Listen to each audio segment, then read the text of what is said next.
નમસ્કાર દર્શક મિત્રો, આપ નિહાળી રહ્યા છો એસ લાઈવ ન્યૂઝ બુલેટિન. નજર નાખીએ અત્યાર સુધીના મુખ્ય સમાચારો.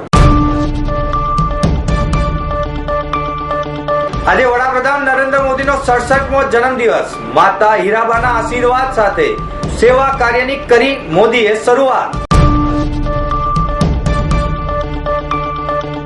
ગાંધીનગરમાં પીડીપી યુનિવર્સિટીનો પદવીદાન સમારોહ યોજાયો.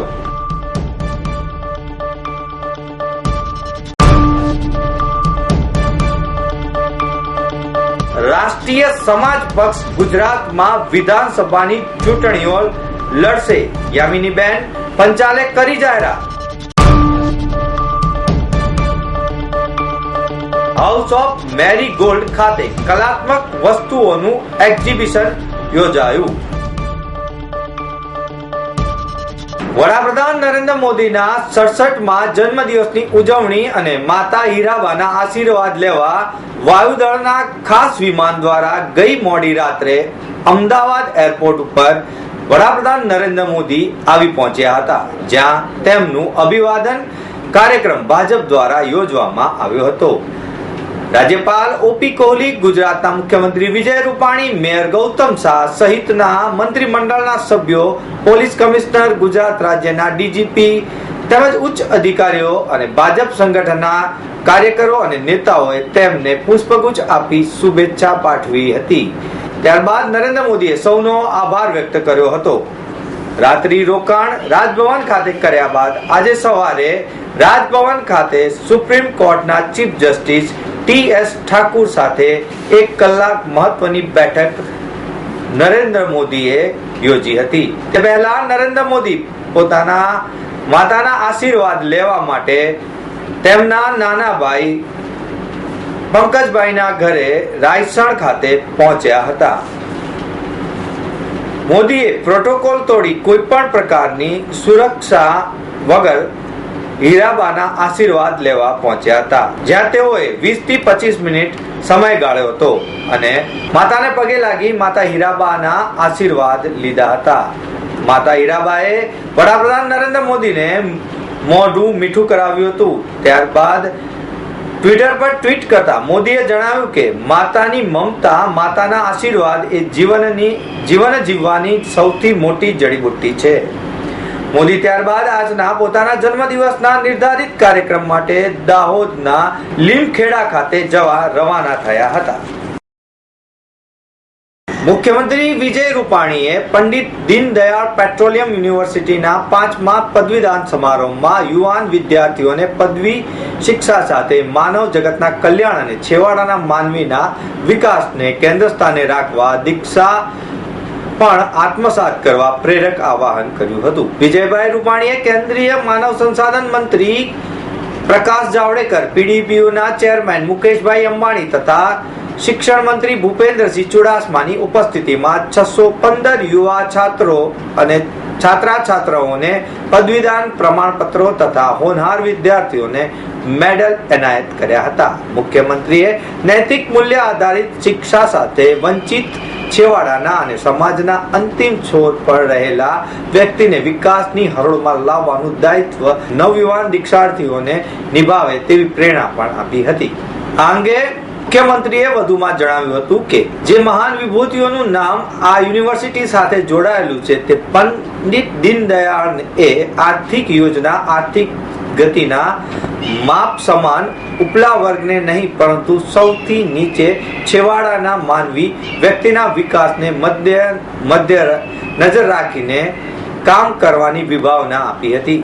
પંડિત દીનદયાળ પેટ્રોલિયમ યુનિવર્સિટીના પ્રેસિડેન્ટ અને રિલાયન્સ ઇન્ડસ્ટ્રીઝના ચેરમેન મુકેશભાઈ અંબાણીએ પદવી મેળવનાર સૌ વિદ્યાર્થીઓને શુભેચ્છા પાઠવી હતી. તેમણે જણાવ્યું હતું કે સફળ વિદ્યાર્થીઓનો અડગ આત્મવિશ્વાસ જ નૂતન ભારતના નિર્માણ માટે આવશ્યક છે. આવા આત્મવિશ્વાસ એ પીડીપીયુ વિદ્યાર્થીઓમાં હોવો જોઈએ. અંબાણીએ વધુમાં જણાવ્યું કે quality, quantity accountability, research, innovation જેવા પાયા ઉપર ભારતનું શિક્ષણનું ઘડતર થયું છે, જે ભવિષ્યના ભારતના ખરા અર્થમાં સુપર પાવર બનાવશે. અંબાણીએ સૌ વિદ્યાર્થીઓને go and win the world ઉક્તિ દ્વારા સૌ વિદ્યાર્થીઓને પ્રેરક શુભેચ્છાઓ પાઠવી હતી. પંડિત દીનદયાળ પેટ્રોલિયમ યુનિવર્સિટીના 5મા પદવીદાન સમારંભમાં 616 વિદ્યાર્થીઓને પદવી અર્પણ કરાઈ હતી. ગુજરાત વિધાનસભાની ચૂંટણીને હજુ સવા વર્ષ જેટલો સમય બાકી રહ્યો છે, પરંતુ હવે નવા પક્ષો ગુજરાતમાં વિધાનસભાની ચૂંટણી લડવા માટે તૈયાર થઈ ગયા છે, જેમાં ગુજરાત માટે એક નવો પક્ષ રાષ્ટ્રીય સમાજ પક્ષ આવતી ગુજરાત વિધાનસભાની ચૂંટણીમાં ઉમેદવારો ઉભા રાખશે તેવી જાહેરાત કરી છે. રાષ્ટ્રીય સમાજ પક્ષના ગુજરાતના પ્રભારી વડોદરાના યામિનીબેન પંચાલે જણાવ્યું કે ગુજરાતની આગામી વિધાનસભાની ચૂંટણીમાં તેઓ 100 જેટલા ઉમેદવારો ઉભા રાખીને ગુજરાતમાં ભાજપ કોંગ્રેસ પછી ત્રીજો પક્ષ બનશે. તેમની સાથે જ ગુજરાતના વિશ્વકર્મા સમાજ અને ઓબીસી સમાજ તેમની સાથે છે તેવું પણ તેમને જણાવ્યું હતું. યામિનીબેને વધુમાં જણાવ્યું કે મહારાષ્ટ્રમાં અત્યારે એનડીએ સરકારમાં અમારા રાષ્ટ્રીય સમાજ પક્ષના આગેવાન મહાદેવજી જંકાર મહારાષ્ટ્રના મંત્રીમંડળમાં મંત્રી તરીકે સામેલ છે. 2003 થી અમારી પાર્ટીની શરૂઆત થઈ. 2012માં અમે લોકસભા આણંદમાં રાષ્ટ્રીય સમાજ પક્ષ તરફથી ઇલેક્શન લડ્યા હતા. મહાનગરપાલિકાની જે વડોદરા મહાનગરપાલિકાની ચૂંટણી થઈ એમાં અમે 15 ઉમેદવારો લડાવેલા. પાદરા નગરપાલિકામાં અમે 3 ઉમેદવારો લડાવેલા. પાદરા નગરપાલિકામાં અમારા એક નગર સેવક તરીકે ચૂંટાયેલા છે. વડોદરા મહાનગરપાલિકામાં અમારા 4 કાઉન્સિલરો ચૂંટાયેલા છે. વડોદરા મહાનગરપાલિકા શિક્ષણ સમિતિમાં હું પોતે નલિન મહેતા હું પોતે ચૂંટાયેલો છું. આમ વડોદરા મહાનગરપાલિકામાં અમે સશક્ત વિપક્ષની ભૂમિકા અમે હાલમાં ભજવી રહ્યા છીએ. મહારાષ્ટ્રમાં વિધાનસભાની ચૂંટણી વખતે ભાજપ સાથે રહીને ચૂંટણી લડ્યા હતા. તેમના પક્ષના 2 સભ્યો વિધાનસભામાં ચૂંટાઈને આવ્યા છે. તેમાંના એક સભ્ય મંત્રી તરીકેની જવાબદારી નિભાવે છે. ગુજરાતમાં આગામી વિધાનસભાની ચૂંટણીમાં સ્વતંત્ર રીતે ઝંપલાવવાનો ડંકો તેઓએ વગાડ્યો છે. ગુજરાતમાં તેઓ ભાજપ કે કોંગ્રેસ કોઈને સાથે જોડાણ કરશે નહીં. બંને પક્ષ સામે ચૂંટણી લડશે. ગુજરાતમાં તેમનો પક્ષ ગુજરાતમાંથી ભય, ભૂખ અને ભ્રષ્ટાચાર નાબૂદ કરવા માંગે છે. ગુજરાતમાં વિરોધ પક્ષ નિષ્ક્રિય છે, ત્યારે રાષ્ટ્રીય સમાજ પક્ષ ત્રીજા વિકલ્પ તરીકે ચૂંટણી લડશે. વડોદરા મ્યુનિસિપલ કોર્પોરેશન સ્કૂલ બોર્ડના સભ્ય નલિન મહેતાએ જણાવ્યું કે વડોદરા મ્યુનિસિપલ કોર્પોરેશનમાં તેમના 4 સભ્યો ચૂંટાઈ આવ્યા છે. ગુજરાતમાં વિશ્વકર્મા સમાજની 58 લાખ વસ્તી છે. તેનો ટેકો રાષ્ટ્રીય સમાજ પક્ષને છે. આગામી ગુજરાત વિધાનસભાની ચૂંટણીમાં વધુને વધુ ઉમેદવારો વિશ્વકર્મા સમાજ અને ઓબીસી સમાજના ઉમેદવારો ઉભા રાખવામાં આવશે. શહેરના ગુલબાઈ ટેકરા વિસ્તારમાં આવેલા હાઉસ ઓફ મેરી ગોલ્ડ ખાતે 3 દિવસ માટે કલાત્મક વસ્તુઓનું એક્ઝિબિશનનો પ્રારંભ થયો છે. આ એક્ઝિબિશન આવતીકાલ સુધી ચાલનાર છે, જેમાં જ્વેલરી, કપડા, બોન્સાઇડ પ્લાન્ટ, હેન્ડીક્રાફ્ટની વસ્તુઓ જેવી અનેક વેરાયટી આ એક્ઝિબિશનમાં મૂકવામાં આવી છે. આગામી સમયમાં નવરાત્રી મહોત્સવ આવી રહ્યો છે, ત્યારે એક્ઝિબિશનમાં નવરાત્રીને લઈને અનેક વસ્તુઓ જોવા મળશે. વર્ષમાં એકવાર આવી રીતે દરેક મહિલાઓને ખૂબ જ પ્રોત્સાહન મળે. ફ્રોમ નાની દીકરીઓ 18 વર્ષની છે, એનાથી ઘણી બધી મોટા લોકો કે જે લોકોએ અત્યાર સુધી ઘરની બહાર જઈને આવી રીતે એક્ઝિબિટ નથી કર્યું, એ બધાને અંડર વન રૂફ આવી રીતે ભેગા કરીને એન્કરેજ કરવા માટેનું અને વુમન એમ્પાવરમેન્ટ જેને કહીએ એના માટેનું આ એક સુંદર આયોજન કર્યું છે અને જેની અંદર એક જ જગ્યાએ બધા ચણિયાચોળી, જ્વેલરી, પ્લાન્ટ્સ માટે મેં એવી રીતના વિચાર્યું છે કે ગો ગ્રીન કન્સેપ્ટ, કે તમે લોકો બહાર જઈને ફ્લાવર્સ આપો કે મીઠાઈઓ આપો, એના બદલે દરેક જણા એક પ્લાન્ટ એક દિવસ આપે તો આપણે આ જે ગ્લોબલ વોર્મિંગની એ થઈ રહ્યું છે એમાંથી આપણે બહાર નીકળી શકીશું.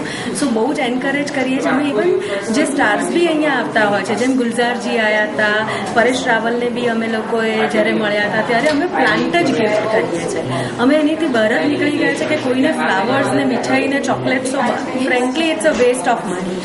સો પ્લાન્ટ કરીએ તો આપણે જ પોતાના એન્વાયરમેન્ટને બચાવી શકીશું. આ અંગે હાઉસ ઓફ મેરીગોલ્ડ ના ફાઉન્ડર શિલ્પા ચોકસીએ જણાવ્યું કે આગામી સમયમાં નવરાત્રી મહોત્સવ આવી રહ્યો છે ત્યારે આ એક્ઝિબિશનનું આયોજન કરવામાં આવ્યું છે. એક્ઝિબિશનમાં 7 મહિલાઓએ અવનવી વસ્તુઓ તૈયાર કરી આ એક્ઝિબિશનમાં મૂકી છે. જ્વેલરી માર્કમાં ગુપ્ત થયેલી ડિઝાઇનો, જ્વેલરી જેવી કે પહેહાર, માદળિયા વગેરેને જડતર સાથે મૂકીને રિવાઇઝ કરવામાં આવી છે.